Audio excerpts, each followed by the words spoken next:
Hello there, my name's Card. I'm a long-time progressive community organiser and activist. And today I just want to briefly talk about a reactionary dog whistle that's been around for a while now, as well as what it really means, who's using it, and why. For those who might not know, in politics a dog whistle is a word, a phrase, or a symbol which seems perfectly innocent and innocuous to most people, but which really communicates a more sinister hidden message to those in the know. Additionally, there'll also be a playlist of videos of mine linked at the top of the description, which goes into detail about all sorts of reactionary dog whistles and how to spot them. Today specifically, I want to talk about the phrase, "the tree is thirsty," what it means and how it's become a contemporary reactionary meme and signal of sorts, particularly in online spaces. A lot of the online far-right congregate most of the time on dedicated reactionary forums and image boards, where they're free to be as openly bigoted as they want to be.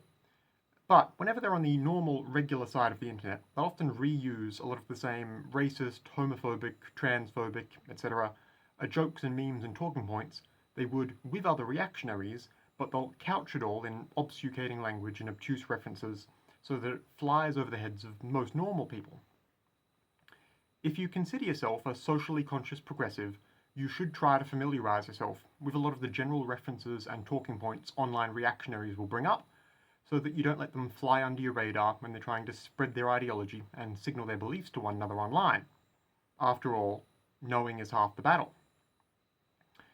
To this end, one of the ways alt-right types will attempt to signal their reactionary beliefs to one another without most normal people catching on is through invoking this phrase, "the tree is thirsty," or derivatives or variations of that exact wording. Long story short, this is an oblique reference to a quote often attributed to US founding father Thomas Jefferson, who is alleged to have once said something to the effect of, "The tree of liberty must be refreshed from time to time with the blood of patriots and tyrants." A lot of reactionaries, especially American ones, like to incorporate a lot of US Revolutionary War era signifiers into their general sense of aesthetics, and they see themselves as patriots and like to pretend they're ever going to get their hands dirty taking down whoever they perceive to be the tyrants. As such, this notion of refreshing the tree of liberty with blood is something a lot of reactionaries like to reference among themselves, with one common line in a lot of far right-wing memes being this "the tree is thirsty" refrain. Like a lot of reactionary memes and catchphrases, this is all really larpy and dumb, but it's still a phrase they like to throw around to identify themselves to one another, and it's a line that if you see or hear someone invoking, now you know what sort of person you're dealing with.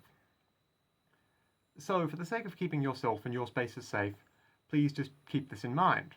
It's always good to be able to recognise alt-right messaging and signalling like this, so you can spot it, denounce it, explain why it's wrong and bad to others, and remove the people posting this sort of stuff. That's all I have to say today. I hope it helps. Once again, my name's Card. If you might want to hear more from me, especially more about emerging or obscure reactionary dog whistles and how to spot them, feel free to subscribe to this YouTube page or just take a look at my other videos. Either way, goodbye for now, and stay safe out there.